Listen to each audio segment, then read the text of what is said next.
at today, Lesson 17. Already, you've made great strides forward in your understanding of music and in your keyboard technique since the beginning of this course. Now the time has come to look at developing the expressive side of your playing. In other words, at how you can exploit the almost infinite range of tone and feeling which a keyboard instrument has to offer. Playing expressively is not so much about playing what's written, but about what you feel. Of course, any piece of music has to be played correctly if it's to sound right. But even so, there's so much scope for variation within any group of written notes that no two people will ever play them exactly the same way.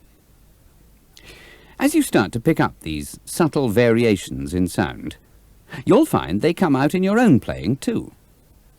And at that point, you'll be imposing your own personal, unmistakable stamp on every piece that you play. Naturally, the composer of a piece of music has feelings about the way he wants it to sound too. And written music makes allowance for this through a series of instructions. In fact, these make a good starting point for our look at how to play expressively. Page 193 of your Lesson 17 booklet shows the most commonly used of these instructions, which are nearly always written in abbreviated form. They deal with how loudly or softly to play a piece. As you can see, 2 P's written in the music mean that you should play pianissimo, that is, very softly. 1 P tells you to play piano, or softly, and MF indicates mezzo forte, a medium sound between loud and soft. F is the symbol for forte, or loud, and FF means fortissimo, or very loud. All these signs normally refer to a whole section of a piece of music. When you see the letter P, for instance, you play softly until another sign comes along indicating to the contrary. But the last of our signs, SF, standing for sforzando, applies only to the notes immediately next to it, telling you to bring them out with a powerful emphasis, almost like a sudden shout. Sometimes, of course, the composer may want us to increase or decrease the loudness of our playing gradually over a number of bars. And at the bottom of page 193, you can see the symbols used for this. 2 lines opening outwards indicate a crescendo, a gradual increase in the loudness of the sound, while 2 lines closing together indicates the opposite, a decrescendo or diminuendo, from a loud to soft. Occasionally, the actual words crescendo or diminuendo are used instead of these 2 symbols. Let's try following some of these instructions in practice. Exercise 186 on page 194 of your booklet is designed for you to play at different levels of loudness and softness. So first of all, here it is played very softly, pianissimo.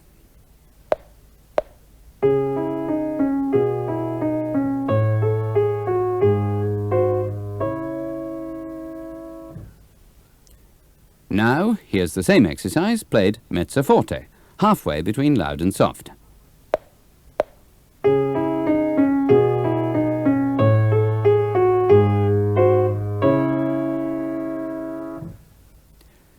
And now, listen to it played forte or loud.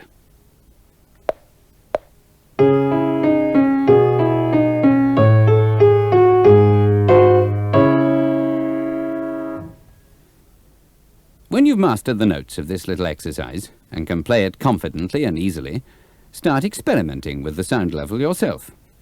Try it out at every gradation, from the very softest you can manage to the very loudest.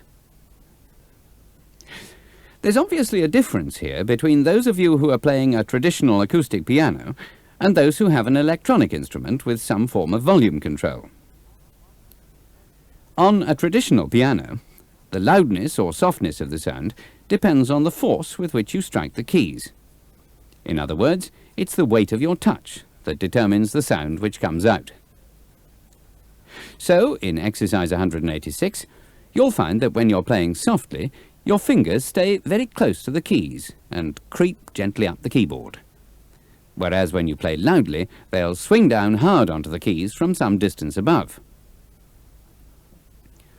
The secret is to listen to your own playing carefully and make sure you're matching the sound level required. The next exercise, number 187, begins with a long crescendo that builds up gradually from soft to loud round about the middle of the piece. After that, a diminuendo takes the playing back from loud to soft again at the end.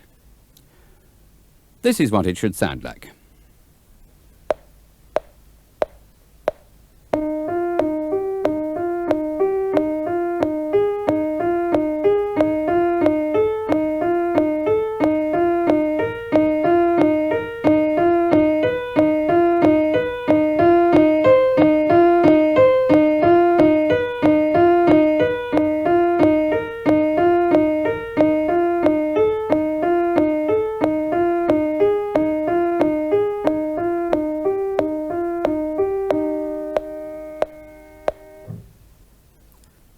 Exercise 188 is for the left hand, with a gradual crescendo from soft at the start to loud at the end.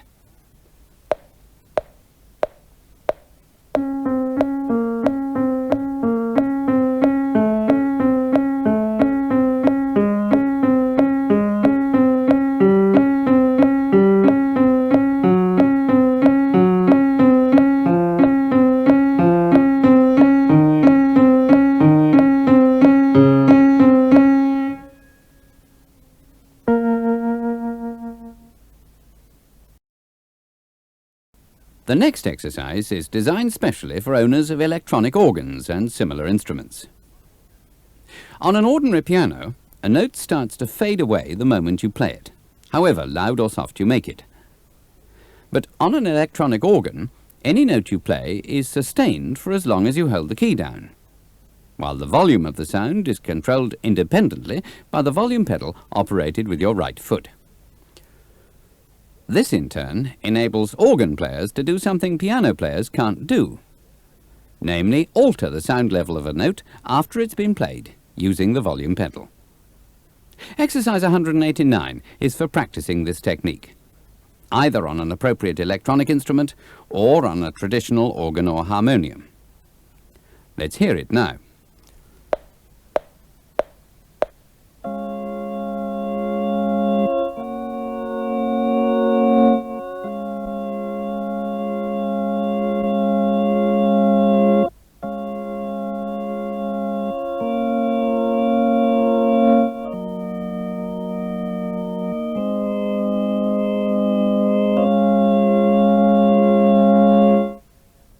The secret on an electronic organ is to restore the pedal to its starting position as quickly as possible after each crescendo, ready to start the next. Exercise 190 has a crescendo in the first 4 bars and again in the last 4. Here it's played on the organ, but unlike the last exercise, it can equally well be performed on the piano or any other keyboard. And by the way, watch out for the held notes. The second minim in the first bar tied to the semibreve in the second bar, the semibreve in the third bar tied to the following minim, and so on.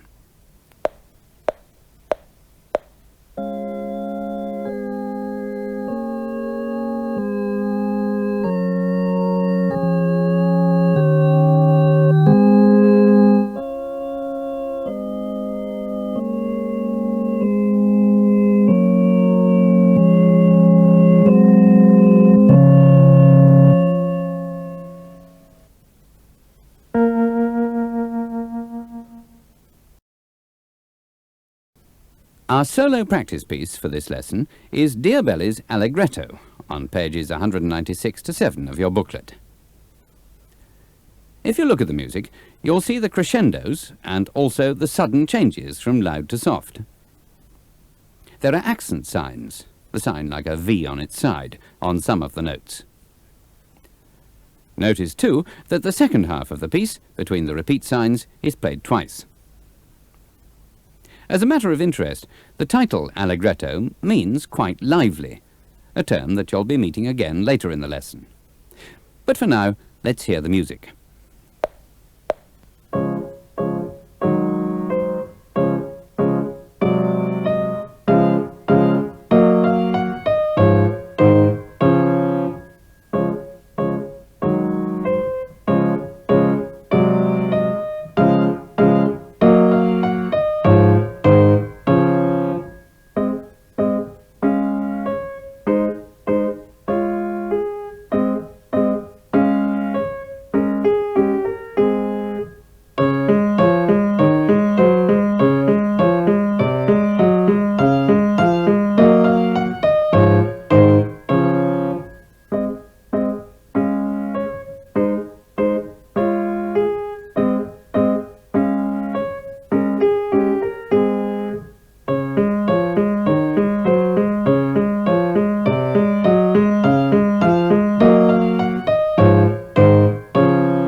So far, you've met three major scales: C major, G major, which has a key signature of F sharp, and F major, where the key signature consists of B flat.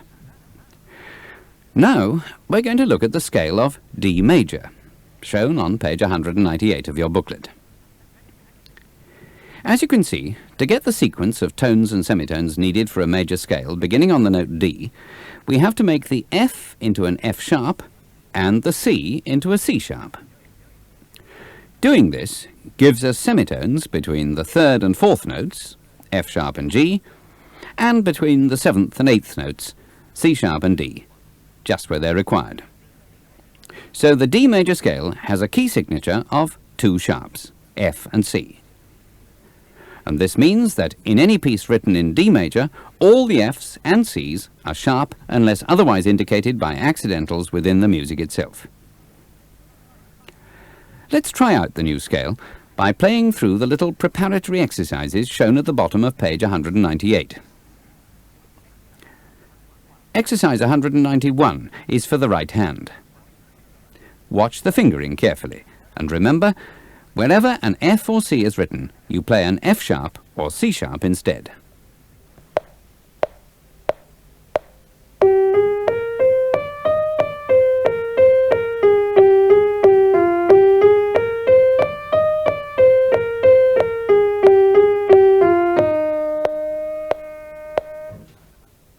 Exercise 192 is also for the right hand, but it's in 6/8 time. Remember, this means there are two beats to the bar, each comprising a group of 3 quavers.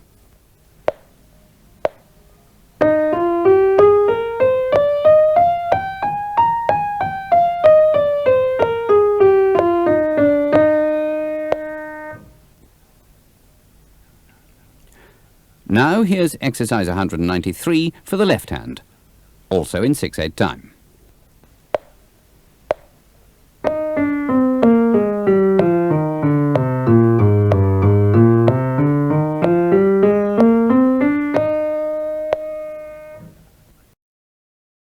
In exercise 194, you have to play the D major scale with both hands together. So don't be surprised if your fingers stumble a bit to begin with. It's only to be expected. Stick at it, though, until your playing is confident and smooth. Here's the exercise played through.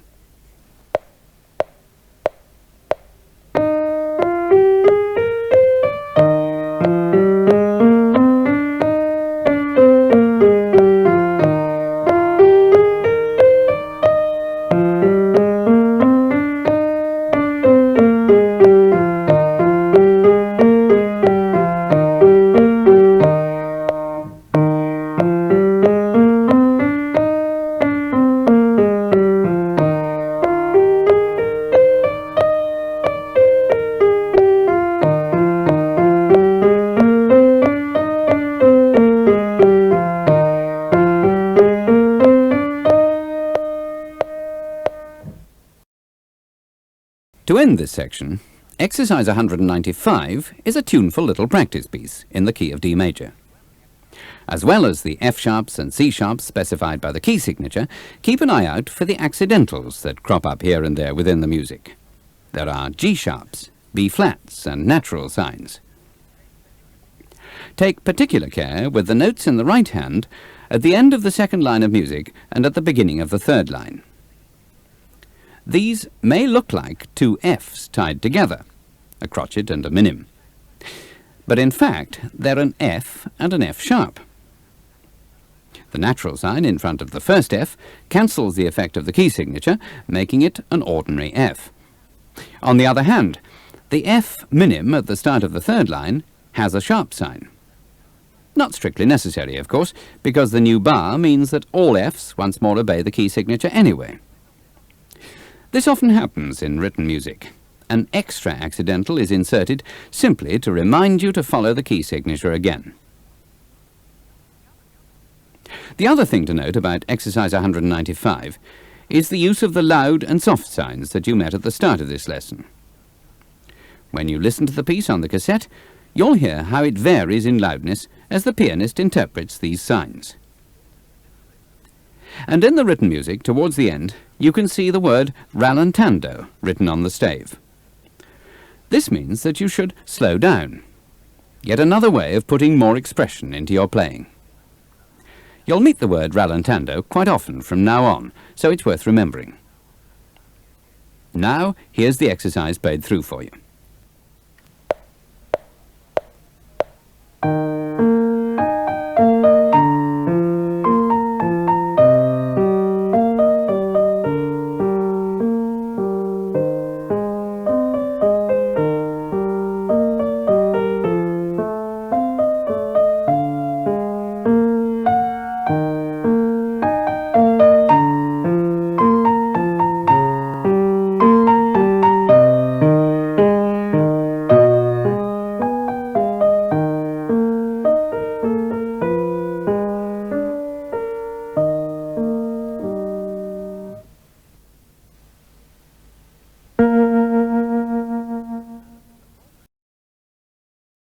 Now for some more practice playing chords.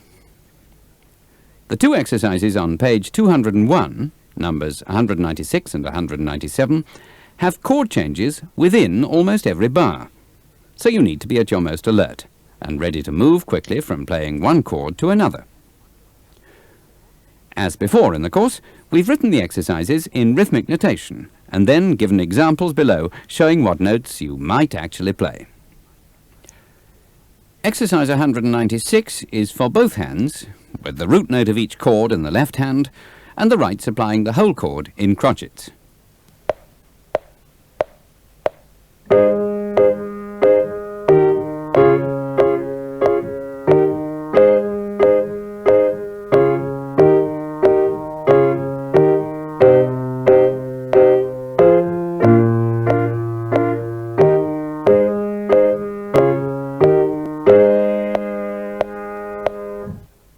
Exercise 197 is for the left hand alone.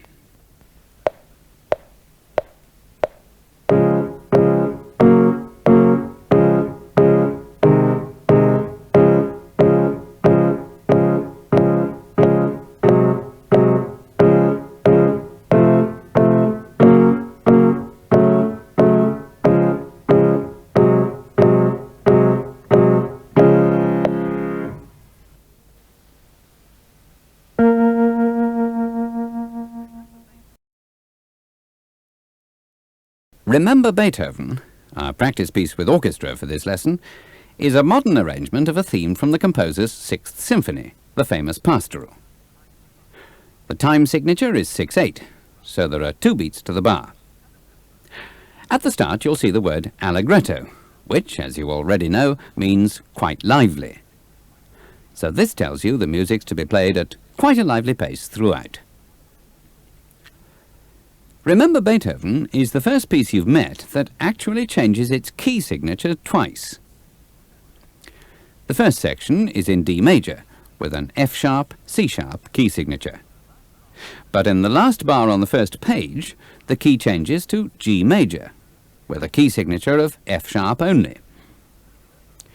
Further on, the F-sharp disappears too, as the piece moves into C major with no key signature at all. But as long as you keep in mind what key you're meant to be playing in at any given time, These changes shouldn't cause you any problems. The only other points to watch are the sections between the repeat marks, which shall be played twice, and the final 2 bars, which are repeated over and over again as the music slowly fades. Here's Remember Beethoven, played through for you now, complete with keyboard and backing.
And now here's the same tune, this time with the backing only.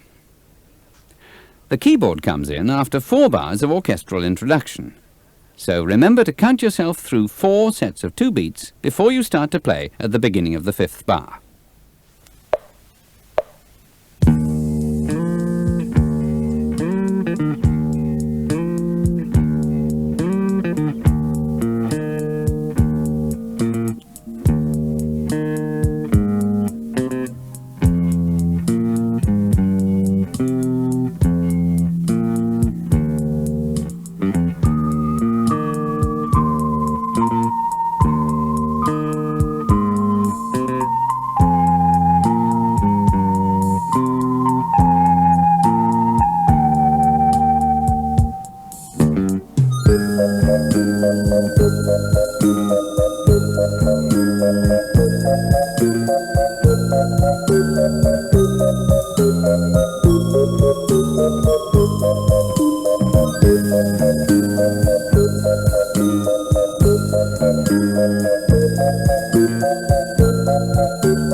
To end this lesson, there's a completely new sort of exercise for you to try, aimed exclusively at developing your sense of rhythm.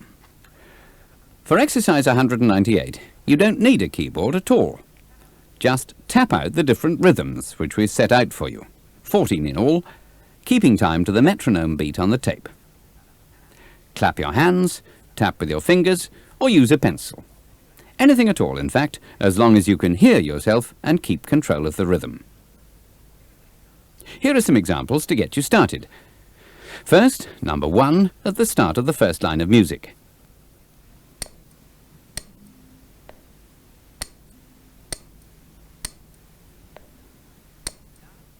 Now, here's number 3.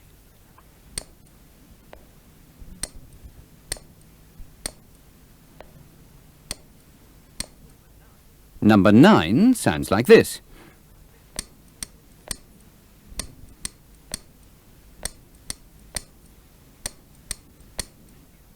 And here's number 13.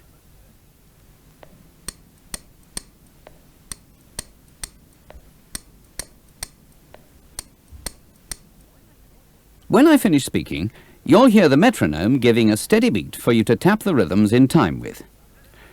Don't worry if you run out of metronome beats before you finish. Just rewind a little way and carry on.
Play it today. Lesson 17.